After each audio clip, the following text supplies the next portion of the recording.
사람들에게는 할 수만 있다면 지워버리고 싶은 아픈 과거의 기억과 아물지 않은 상처가 있습니다. 독일의 인기 작가 비프케 로렌츠는 이런 심리를 반영하여 당신의 과거를 지워드립니다 라는 소설을 썼습니다. 이 책이 독일에서 10년 넘게 스테디셀러로 자리매김을 할 수 있었던 것은 누구나 한 번쯤은 자신의 과거를 지우고 다시 새롭게 출발하고 싶은 마음이 있기 때문일 것입니다.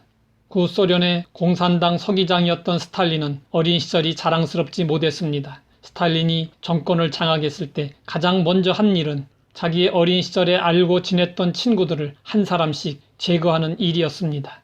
스탈린의 경우는 극단적이지만 대개 사람들은 안 좋은 기억들을 떨쳐내려고 그 기억과 관련된 물건이나 자료들을 모두 제거합니다. 그리고 충격적이고 나쁜 기억들은 의식 속에서 지워버립니다.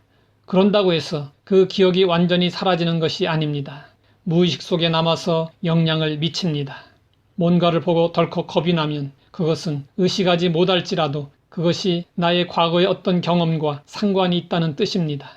대부분의 사람들이 개를 귀여워하지만 유난히 무서워하는 사람도 있습니다. 그런 사람은 어린 시절에 개에게 물린 경험이 있는 사람입니다.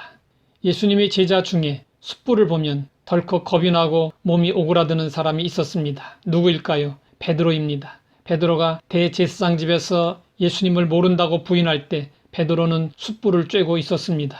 그는 숯불 앞에서 예수님을 부인했습니다. 이로 인해 베드로에게는 숯불 트라우마가 생겼습니다.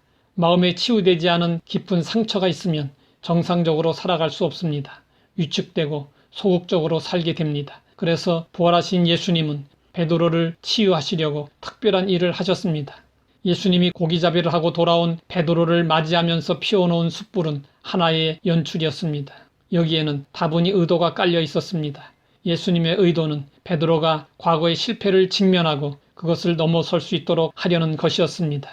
예수님이 베드로에게 너 그때를 생각해 보거라 말하지 않아도 베드로는 갈릴리 호숫가에 숯불을 보면서 예수님을 모른다고 부인했던 그때를 떠올리며 심히 부끄러운 그때 그 모습으로 예수님 앞에 서게 되었습니다. 예수님은 베드로의 잘못을 직접적으로 책망하지 않으셨지만 무조건 베드로의 실패를 덮어주시지도 않았습니다.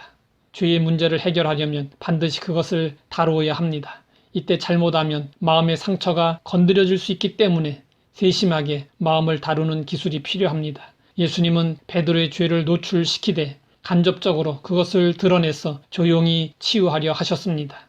예수님이 준비한 숯불은 숯불 앞에서 예수님을 부인한 베드로의 부끄러운 과거를 떠오르게 하는 것이었습니다.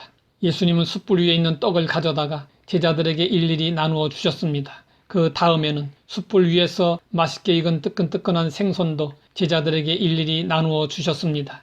예수님의 이러한 행동에는 무언의 메시지가 있었습니다.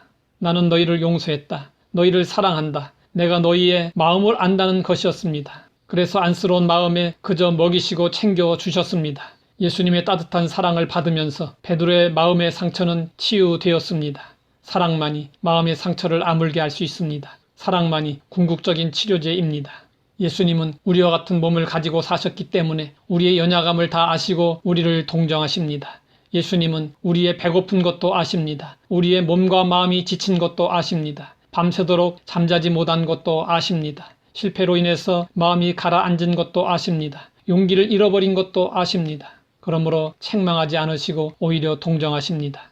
상처받지 않고 살 수 있는 사람은 아무도 없습니다. 보이는 몸의 상처보다 보이지 않는 마음의 상처가 더 아픕니다. 누구나 크고 작은 마음의 상처를 안고 아파하고 신음하며 살고 있습니다. 그래서 우리에게도 베드로를 치유하신 예수님의 사랑이 필요합니다. 우리는 마음의 상처로 아플 때마다 우리의 처지를 이해하시고 동정하시고 사랑하시는 예수님 앞으로 나아가야 합니다. 하나님 아버지, 우리 마음에 상처들이 있습니다. 드러내 치유하지 못하고 평생 아픔을 안고 살아가는 사람들도 있습니다.